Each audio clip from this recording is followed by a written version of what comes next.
Hello everyone, आप सभी का बहुत बहुत स्वागत है हमारी ऑनलाइन क्लासरूम पे। तो आज हम क्या समझने वाले हैं, आज देखिए इस वीडियो में मैं आपको बताने वाली हूँ कि किस तरह हम नोट्स के थ्रू पूरा का पूरा जो चैप्टर है वो समझ सकते हैं। तो ये हम आज डिस्कस करने वाले हैं चैप्टर 3 पॉवर्टी इको का, जो चैप्टर है आपका क्लास 9 का। तो पॉवर्टी देखिए बेसिकली बिल्कुल हमें पता है कि क्या इस चैप्टर का मेन कॉन्सेप्ट है। इंट्रोडक्शन के थ्रू हम समझ सकते हैं कि इस चैप्टर में हम पॉवर्टी के बारे में पढ़ने वाले हैं, उसकी डेफिनेशन जानेंगे, पॉवर्टी लाइन क्या होता है, सोशल एक्सक्लूजन क्या होता है, वल्नरेबल सेक्टर्स क्या होते हैं जिसमें डिफरेंट पॉवर्टी ग्रुप अंदर इसके आते हैं, कौन कौन से पॉवर्टी ग्रुप हैं इस तरह के, क्या है कॉजेस पॉवर्टी के, और क्या वेरियस मेजर्स हैं जो हम यूज करके इन पॉवर्टी जैसे चैलेंज को अपनी कंट्री से रिमूव कर सकते हैं। तो इसके बाद देखिए नेक्स्ट हेडिंग आ रही है हमारी पॉवर्टी एज अ चैलेंज। तो हमें अच्छे से पता है कि पॉवर्टी जैसी कंडीशन जो है आज हमारी इंडिया की कंट्री के लिए बहुत ही बड़ा चैलेंज है। तो पॉवर्टी जो है ग्रेट कर्स है, ठीक ना। अगर एक पुअर मैन है वो अपनी फैमिली पे तो बर्डन होता ही है, बोझ होता है, साथ ही वो एक बहुत बड़ा बोझ होता है अपनी कंट्री पे भी, क्योंकि वो अपनी जो बेसिक नीड्स है उनको पूरा नहीं कर पाता है। इसके साथ ही देखिए जो इंसान गरीब है उसके जिंदगी में जो अपनी बेसिक नीड्स को फुलफिल नहीं कर सकता, तो उसकी जिंदगी में आई थिंक मॉरल वैल्यूज की भी कोई ज्यादा इंपॉर्टेंस नहीं है। वो उसको नहीं समझ में आता कि क्या इंपॉर्टेंस है मॉरल वैल्यूज की, और वो क्यों फॉलो करेगा जब उसकी बेसिक नीड्स वो फॉलो नहीं हो पाई। जब किसी इंसान की बेसिक नीड्स पूरी हो जाए तब वो शायद आगे चल के मॉरल वैल्यूज के बारे में सोच सकता है, अदरवाइज वो नहीं सोचेगा। इसके साथ ही देखिए ये भी ट्रेजेडी है। अगर हम अपनी कंट्री में देखें तो हर एक फोर्थ इंसान, जब हम काउंट करें तो हर एक चौथा इंसान जो इंडिया में वो पुअर है। और इसके साथ ही देखिए एस्टिमेटेड ये माना भी जाता है कि रफली 26 करोड़ जो पीपल है इंडिया में वो आज भी पॉवर्टी में जीते हैं। तो इसलिए पॉवर्टी जो है बहुत ही बड़ा बिग चैलेंज है इंडिया जैसी कंट्री के लिए। इसके साथ ही मैं आपको बताना चाहती हूँ कि इस चैनल पे आपको आपकी क्लास 6 से लेकर 12 तक का सारा स्टडी मटेरियल जो सोशल साइंस पॉलिटिकल साइंस से रिलेटेड है वो मिल जाएगा, और आगे फ्यूचर में आपको और भी सब्जेक्ट का स्टडी मटेरियल मिल जाएगा। तो प्लीज इस चैनल को लाइक करिए, शेयर करिए, और साथ ही इस चैनल को सब्सक्राइब भी कर लीजिए। तो देखिए मीनिंग ऑफ पॉवर्टी की बात करूं तो मीनिंग ऑफ पॉवर्टी क्या होता है, अगर सिंपल वर्ड्स में देखें तो पॉवर्टी हम डिफाइन कर सकते हैं एक तरह की इनएबिलिटी जिसमें कोई भी इंसान है वो अपनी बेसिक मिनिमम जो रिक्वायरमेंट्स होती हैं जैसे फूड है, शेल्टर है, क्लोथिंग है, और यहाँ तक कि मेडिसिन, अगर इन चीजों को अफोर्ड नहीं कर पाता तो इट मीन्स वो किस तरह की कंडीशन है, वो एक पॉवर्टी वाली कंडीशन है। इसके बाद देखिए पॉवर्टी लाइन क्या होता है। तो पॉवर्टी लाइन बेसिकली वो लाइन है जो हमें ये बताती है कि एक इंसान को अपनी मिनिमम अपनी लिविंग कंडीशंस को जीने के लिए, अपनी रिक्वायरमेंट्स को फुलफिल करने के लिए, बेसिक रिक्वायरमेंट्स को फुलफिल करने के लिए कितनी इनकम की जरूरत पड़ती है। अब जो पॉवर्टी लाइन है वो ये भी बिल्कुल इसको रिप्रेजेंट करती है, बताती है कि अमाउंट ऑफ मनी, कितना अमाउंट ऑफ मनी चाहिए किसी भी एक इंसान को अपनी बेसिक नीड्स को पूरी करने के लिए। साथ ही हम इसको डिफाइन कर सकते हैं एक ऐसा मनी वैल्यू, एक पैसे के रूप में कि कितना जरूरत पड़ता है किसी भी इंसान को अपनी बेसिक रिक्वायरमेंट को जीने के लिए, गुड्स और सर्विसेज को उसको प्रोवाइड करने के लिए। पॉवर्टी लाइन इसके साथ ही एक लाइन ऑफ मेजरमेंट है जो जज करती है कितनी इंटेंसिटी ऑफ पॉवर्टी जो है किसी कंट्री में पाई जाती है different classes of the people में। इसके बाद अगर देखें 1999 से 2000 की रिपोर्ट के अकॉर्डिंग तो एक पॉवर्टी लाइन के थ्रू मेजर कर दिया गया है। जैसे रूरल एरियाज में देखें तो फिक्स कर दिया अमाउंट, अगर कोई वहां पे ₹328 पर कैपिटा पर मंथ कमा रहा है, और अर्बन एरियाज में अगर 454 कमा रहा है, अगर वो इससे इतना यहाँ पे कमा रहे हैं तो इट मीन्स वो पॉवर्टी लाइन पे नहीं आते। अगर इससे कम वो कमाते हैं तो वो पॉवर्टी लाइन के अंदर आते हैं। इसी तरह से देखिए यहाँ पे पता है कि people earning more than this, अगर इससे ज्यादा वो कमाते हैं तो वो पॉवर्टी लाइन में नहीं आते। बट अगर वो इससे कम कमा रहे हैं, ठीक है ना, रूरल एरियाज में इतना 328 से कम कमा रहे हैं, और अर्बन एरियाज में अगर 454 से कम कमा रहे हैं तो इट मीन्स वो पॉवर्टी लाइन के नीचे आते हैं, उसके बिलो आते हैं।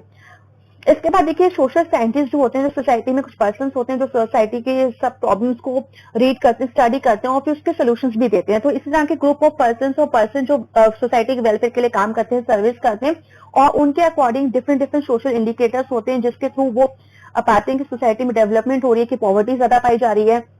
क्या वैल्यूज हो रही हैं सोसाइटी में, हो रही हैं कि नहीं हो रही, इंप्रूवमेंट हो रहा है कि नहीं हो रहा। तो इससे रिलेटेड कुछ डायमेंशन है जो ये सोशल साइंटिस्ट फाइंड आउट करते हैं, जैसे एजुकेशन हो गया, हेल्थ केयर हो गया, सिक्योरिटी हो गया, रिस्पेक्ट हो गई, डिग्निटी हो गई, इनकम है, ड्रिंकिंग वाटर एक्सेट्रा। तो इन सबको पूरा स्टडी करते हैं। सोशल साइंस जो साइंटिस्ट होते हैं कंडक्ट करते हैं, डिफरेंट एक्सपेरिमेंट्स स्टडीज करते हैं, और उनका होप ये रहता है कि आगे फ्यूचर में कोई अच्छे रिजल्ट देखने को मिले। इसके साथ ही देखिए अगर पॉवर्टी की बात करें, since poverty has many facet, poverty की काफी सारी फेसेस हैं, काफी सारे इंडिकेटर्स हैं, और इसमें से कुछ इंडिकेटर्स जो है वो रिलेट करते हैं लेवल्स ऑफ इनकम और कंजप्शन। कई लोगों की इनकम ज्यादा नहीं होती, बहुत कम होता है, तो किसी का इनकम बहुत कम है तो कंजप्शन बहुत ज्यादा है। तो इसी तरह से हम और सोशल इंडिकेटर जैसे इलिटरेसी लेवल है, lack of general resistance due to malnutrition, lack of access to health care है, लैक ऑफ जॉब अपॉर्चुनिटीज होती हैं, lack of access to safe drinking water, sanitation etcetera. तो इन सब चीजों की वजह से भी जो पॉवर्टी है काफी ज्यादा मात्रा में पाई जाती है। इसके बाद देखिए हमारे पास टॉपिक आ रहा है सोशल एक्सक्लूजन और वल्नरेबिलिटी भी एक रीजन है, और इनके अंतर्गत भी काफी ज्यादा पॉवर्टी पाई जाती है। तो देखिए सोशल एक्सक्लूजन क्या होता है, देखिए सोसाइटी में जो कुछ कास्ट सिस्टम के बेस पे, जैसे शेड्यूल कास्ट और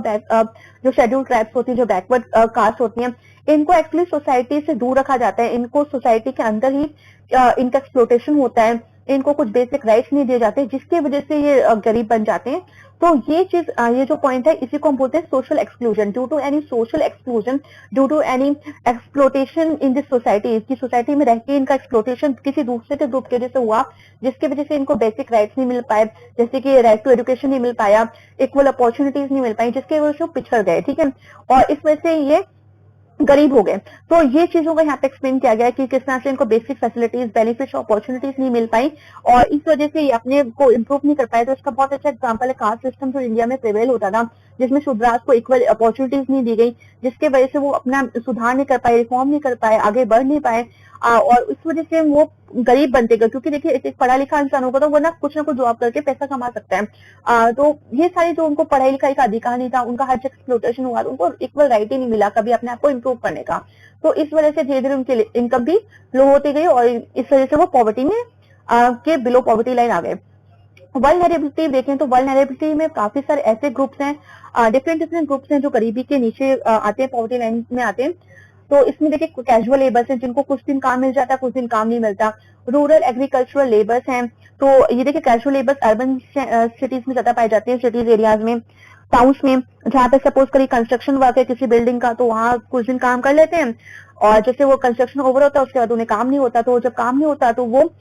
फिर अफोर्ड नहीं कर पाते, अपने बेसिक नीड्स को फुलफिल नहीं कर पाते, जिसकी वजह से वो बिलो पॉवर्टी लाइन में पाए जाते हैं। रूरल एग्रीकल्चर लेबरर्स देखें तो हाँ, गांव के इलाकों में एग्रीकल्चर देखिए एक सीजनल एम्प्लॉयमेंट होता है, at the time of sowing period और हार्वेस्टिंग टाइम तो लेबर्स को काम मिल जाता है, बट बाकी ऑफ सीजन उनको कुछ काम नहीं मिलता, जिस वजह से वो अपनी बेसिक नीड्स को फुलफिल नहीं कर पाते, इस वजह से वो below of the poverty line पाए जाते हैं। चिल्ड्रन की बात करें, कई जगह ऐसे का फैमिली में जब कोई हेड ऑफ द फैमिली नहीं होता, चिल्ड्रन अनाथ होते हैं, और तो वो किस तरह से इस चीज को फेस करते हैं, प्रॉब्लम को, उनके पास बिल्कुल इतना अर्निंग नहीं होता कि वो अपनी बेसिक नीड्स को फुलफिल कर पाए। एजेड पर्सन होते हैं, सिटीजन होते हैं, कोई अर्निंग पर्सन नहीं है घर में, तो एजेड पर्सन भी काफी बार below of the poverty line पाए जाते हैं कि उनका भरण पोषण के लिए कोई है नहीं आगे पीछे। हैंडीकैप पर्सन भी, क्योंकि देखिए फिजिकली कैपेबल पर्सन के अपोजिट देखे तो हैंडीकैप पर्सन इतना अर्न नहीं कर पाते हैं, जिसकी वजह से उनको भीख मांगना भी कई बार पड़ जाती है ऐसी चीजें। तो ये भी है कि इस वजह से भी वो पॉवर्टी लाइन के बिलो में आते हैं। वीमेन पर्टिकुलरली विडोज की बात करें, जब हेड ऑफ द फैमिली नहीं रहता तो विडोज स्पेशली किस तरह से उनकी कंडीशन खराब हो जाती है, अगर वो पढ़ी लिखी नहीं है तो फिर जॉब नहीं कर पाती हैं, जॉब करती हैं तो अर्निंग इतनी कम होती है फैमिली की कि वो अपनी जो बच्चे उनको नहीं पाल पाती, अच्छे स्कूल में नहीं भेज पाती, तो वो भी below of the poverty line आ जाते हैं। तो ये काफी सारे ग्रुप्स हैं जो इस वजह से किसी न किसी कारण की वजह से below of the poverty line आ जाते हैं, तो ये वल्नरेबिलिटी में काउंट होते हैं। इसके साथ ही देखिए कुछ पर्सन ऐसे भी होते हैं जो गरीब बन जाते हैं due to any natural disaster. देखिए आज वो अमीर है, सब कुछ है उनके पास, बट देखिए टाइम चेंज होता है तो पता नहीं कल क्या हो जाए, तो अगर कल due to any natural disaster अगर वो गरीब हो जाते हैं, ठीक है, आप उनकी पूरी प्रॉपर्टी लॉस हो गया, कुछ नहीं बचा, तो वास्तव में अब वो गरीब हो गए, तो इट मीन वो below of the poverty line पाए जाएंगे अब। तो ये सब वल्नरेबिलिटी में काउंट होते हैं। तो देखिए vulnerability to poverty is a major जिसमें डिस्क्राइब करते हैं हम मेंबर्स ऑफ बैकवर्ड कास्ट आते हैं इसमें, ठीक है, ड्यू टू सोशल एक्सक्लूजन वो भी आते हैं, विडो और फिजिकली हैंडीकैप पर्सन भी आते हैं, और जो पीपल हैं जो पुअर हो गए, become poor due to any natural disaster, तो ये सारे के सारे वल्नरेबल ग्रुप में आते हैं। कॉजेस ऑफ पॉवर्टी देख लें, इंडिया में तो ओवर पॉपुलेशन बहुत बड़ा कॉज है, क्योंकि डे बाय डे जिस तरह से पॉपुलेशन बढ़ती जा रही है, काम उतना है नहीं, इंडिया की वर्किंग पॉपुलेशन बहुत ज्यादा और एम्प्लॉयमेंट बहुत कम है। इलिटरेसी देखें तो हाँ, क्योंकि इलिटरेसी की वजह से भी क्योंकि लोग इतने पढ़े लिखे नहीं है, उनको इतनी नॉलेज नहीं होती है, मेडिकल चीजों की बारे में पता नहीं होता है, और इसकी वजह से भी काफी रिस्पॉन्सिबल हो जाती है कि ओवर पॉपुलेशन हो ही जा रही है कंट्री की। और साथ ही आप देखोगे कि इलिटरेट अगर होते हैं लोग तो उनको जॉब नहीं मिल पाती है, अनएम्प्लॉयमेंट काफी, देखिए नेक्स्ट पॉइंट आ रहा है, अनएम्प्लॉयमेंट क्रिएट हो जाता है, क्वालिफिकेशन कैपेबिलिटीज के अकॉर्डिंग उन्हें वर्क नहीं मिलता है। Small land holdings, day by day अगर जमीन देखी जाए तो धीरे धीरे पहले जब बहुत बड़े बड़े लार्ज पीस ऑफ लैंड होते थे, बट पॉपुलेशन बढ़ने के साथ ही अगर एक परिवार में 4 बेटे हैं तो उनको लैंड डिस्ट्रीब्यूट हो जाता है, तो स्मॉल लैंड होल्डिंग्स आती जा रही है। स्मॉल लैंड होल्डिंग्स में उतनी फसल नहीं होती, लेस प्रोडक्शन होती है, कंजप्शन ज्यादा है, लोग ज्यादा है पर खाने वाले, और इतनी इनकम वहां पे होती नहीं, प्रोडक्शन होती नहीं है। इनइक्वालिटी इन इनकम, इनकम में भी देखें तो कुछ लोगों, अगर सोसाइटी में देखें तो कुछ लोग बहुत अमीर हैं, उनके पास पैसा ही पैसा है, और कुछ लोग उनके पास पैसा ही नहीं है क्योंकि इनकम सोर्स नहीं है इतने ज्यादा। Lack of employment opportunities in secondary and tertiary sector, आज भी इंडिया में ज्यादा से ज्यादा जो लोग हैं वो प्राइमरी सेक्टर में काम करते हैं, जैसे एग्रीकल्चर हुआ और जैसे फिशिंग हो गया, फॉरेस्ट्री हो गया, तो इन सब जगहों पे काम करते हैं, तो वहां से इनकम इतनी अच्छी नहीं बन पाती है, परमानेंट इनकम वहां नहीं होती है। कभी अच्छा वेदर हुआ, कभी अच्छी फसल हो गई तो अच्छा पैसा हो जाता है, अदरवाइज नहीं होता। तो और इसके ऑप्शन में उनके पास और काम नहीं है। सेकेंडरी और टर्शरी सेक्टर देखे तो वहां पे इतनी जॉब अपॉर्चुनिटीज नहीं है कि लोग वहां पे काम कर सके और अपनी कंडीशन को इम्प्रूव कर सके और परमानेंट जॉब मिल जाए उनको। तो इस वजह से भी यहाँ पे काफी ज्यादा पॉवर्टी पाई जाती है, काफी रीजंस हैं। इसके साथ ही देखिए नॉर्मली एवरी 5 ईयर्स जो है यहाँ पे कंडक्ट करता है, एक सर्वे होता है जिसके अकॉर्डिंग पॉवर्टी को मेंशन किया जाता है, और ये सर्वे जो है हर एक 5 साल बाद किया जाता है, जो नेशनल सैंपल सर्वे ऑर्गेनाइजेशन है वो इसको करती है। तो ये आप याद रखिएगा, NSSO, ठीक है। ये 1 मार्क क्वेश्चन आपसे पूछ लिया जाता है, और यहाँ से आपका 3 मार्क्स, कॉजेज ऑफ पॉवर्टी से 3 मार्क्स का क्वेश्चन बन जाता है, सोशल एक्सक्लूजन और वल्नरेबिलिटी से आपका 3 मार्क्स का क्वेश्चन बनता है, और बाकी जो मीनिंग ऑफ पॉवर्टी है और पॉवर्टी लाइन वाला है वहां से आपका 1 मार्क का क्वेश्चन बन जाता है। एंटी पॉवर्टी मेजर्स देखें तो देखिए कुछ एंटी पॉवर्टी मेजर्स हैं जो गवर्नमेंट ने इंट्रोड्यूस करे। मनरेगा है जिसको पहले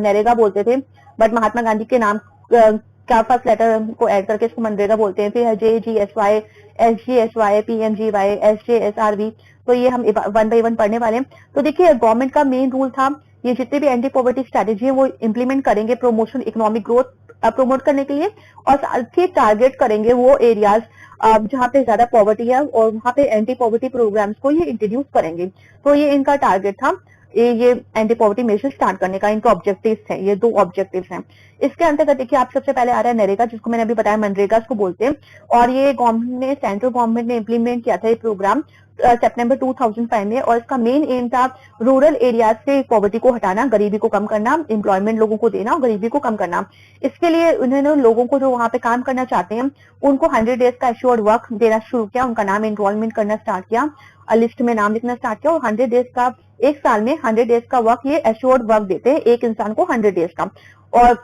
ये स्टार्टिंग में 200 डिस्ट्रिक्ट में स्टार्ट हुआ, उसके बाद धीरे धीरे 600 डिस्ट्रिक्ट में एक्सटेंड हो गई ये स्कीम। और इसमें एश्योर्ड वर्क अलाउंस भी दिया जाता है। सपोज करिए अगर किसी उनको किसी वजह से अगर काम ना मिले, ठीक है, सरकार काम देने में फेल हो जाए, तो वो उसको वर्क अलाउंस देती है, उन दिनों का काम के बदले वो पैसा, जो भी अगर काम नहीं मिल दे पाती है, सरकार फेल हो जाती है काम देने में, तो उसकी जगह वो वर्क अलाउंस उन दिनों का पैसा कैलकुलेट करके उनको दे देती है। इसके साथ ही देखिए नरेगा की बात करूं, मनरेगा में तो 1/3 जो जॉब है वो रिजर्व होती है वीमेन के लिए, क्योंकि देखा गया है कई बार जो वल्नरेबिलिटी में बताया कि विडोज की कंडीशन काफी प्रॉब्लमेटिक हो जाती है वहां पे, तो उनको काम दिया जाता है।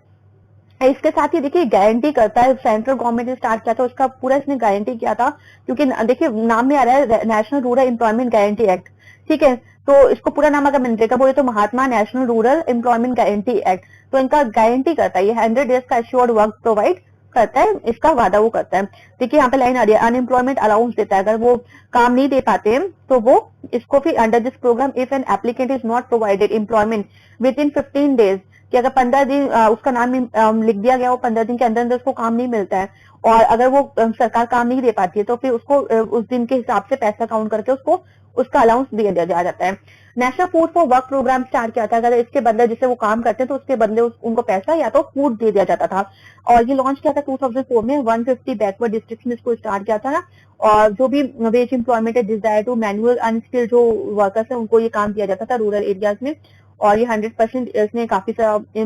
स्पॉन्सर स्कीम्स थी। फूड ग्रेन्स प्रोवाइड होता था यहाँ पे free cost to the state, और once the NREGA is in force the NFWP will be subsumed within this programme. तो जैसे फिर नरेगा स्टार्ट हो गया मनरेगा, तो उसके अंतर्गत ही ये जो प्रोग्राम था वो समाहित हो गया, उसके साथ ही ऐड हो गया। प्राइम मिनिस्टर रोजगार योजना थी, वो एक अनदर स्कीम है जो स्टार्ट हुई थी 1993 में। इसका मेन एम था कि लोगों को किस तरह से सेल्फ एम्प्लॉयमेंट अपॉर्चुनिटीज दी जाए, और लोग जो है एडुकेटेड जो अनएम्प्लॉयड यूथ है रूरल एरियाज में, स्मॉल टाउन्स में, उनको किस तरह से सेल्फ एम्प्लॉयमेंट की राह पे चलाया जाए, जिसकी वजह से उनको कुछ स्किल ट्रेनिंग्स वगैरह दी जाए, जिसकी वजह से वो अपने स्मॉल बिजनेस इंडस्ट्रीज स्टार्ट कर लें, है ना, जैसे कि कोई भी कंप्यूटर कोचिंग सेंटर खोल लें या ब्यूटी पार्लर खोल लें। तो इस तरह की ट्रेनिंग उनको दी जाती थी। Rural employment generation program start हुआ, जो लॉन्च हुआ 1995 में। इसका मेन एम था क्रिएट, इसका भी इसकी सेल्फ एम्प्लॉयमेंट क्रिएट किया जाए, अपॉर्चुनिटीज दी जाए लोगों को रूरल एरियाज और स्मॉल टाउन्स में। इसके लिए टारगेट किया था क्रिएटिंग 25 लाख न्यू जॉब्स, इसमें स्टार्ट की गई, सेटअप की गई प्रोग्राम के थ्रू 10th 5-year प्लान के अंतर्गत। इसके बाद आता है नेक्स्ट प्रोग्राम और स्कीम, जो कि स्वर्ण जयंती ग्राम स्वरोजगार योजना है, SGSY, जो लॉन्च हुई थी 1999 में। इस प्रोग्राम का मेन एम था कि किस तरह से जो पुअर फैमिलीज हैं above of the poverty line, क्योंकि काफी सारी पॉवर्टी लाइन में भी आप डिफरेंसेस होते हैं, डिफरेंट डिफरेंट कैटेगरी होती हैं, तो them into self help groups की, सेल्फ हेल्प जो ग्रुप्स होते हैं जो कंट्रीब्यूट करते हैं कुछ कुछ पैसा हर मंथ, उनको मिक्सअप किया to bank credit and government subsidy. तो उनको बैंक फैसिलिटीज दी गई, गवर्नमेंट सब्सिडीज दी गई। प्रधानमंत्री ग्रामोदय योजना, जो PMGY लॉन्च, ये जो योजना थी, ये स्कीम थी, ये लॉन्च हुई 2000 में, और इसका additional central assistance to given to states for basic services. तो इसका मेन मोटिव था कि वो जो कुछ स्पेशल जगह है, स्टेट्स हैं, वहाँ पे कुछ बेसिक सर्विसेज प्रोवाइड की जाए, जैसे प्राइमरी हेल्थ है, प्राइमरी एजुकेशन है, रूरल शेल्टर है, रूरल ड्रिंकिंग वाटर है, या रूरल इलेक्ट्रिफिकेशन यानी इलेक्ट्रिसिटी पूरे गांव में दी जाए। तो इस योजना के अंतर्गत जो बेसिक फैसिलिटीज है, सर्विसेज है, वो प्रोवाइड की जाए। तो ये काम वहाँ पे किया गया ताकि गाँव की जो कंडीशन है वो और इम्प्रूव हो, लोगों की लाइफ इम्प्रूव हो और पॉवर्टी वहाँ पे कम की जा सके। तो इस तरह से हमने समझा कि पूरे चैप्टर का क्या मेन कॉन्सेप्ट था, कौन कौन से मेन पॉइंट्स थे, और यही आपको बस प्रिपेयर करना है, तो आपका पूरा चैप्टर कंप्लीट हो जाएगा और आई थिंक आप तैयार हो जाओगे एग्जाम के लिए। So thank you everyone, and please like, share and subscribe this channel for more update.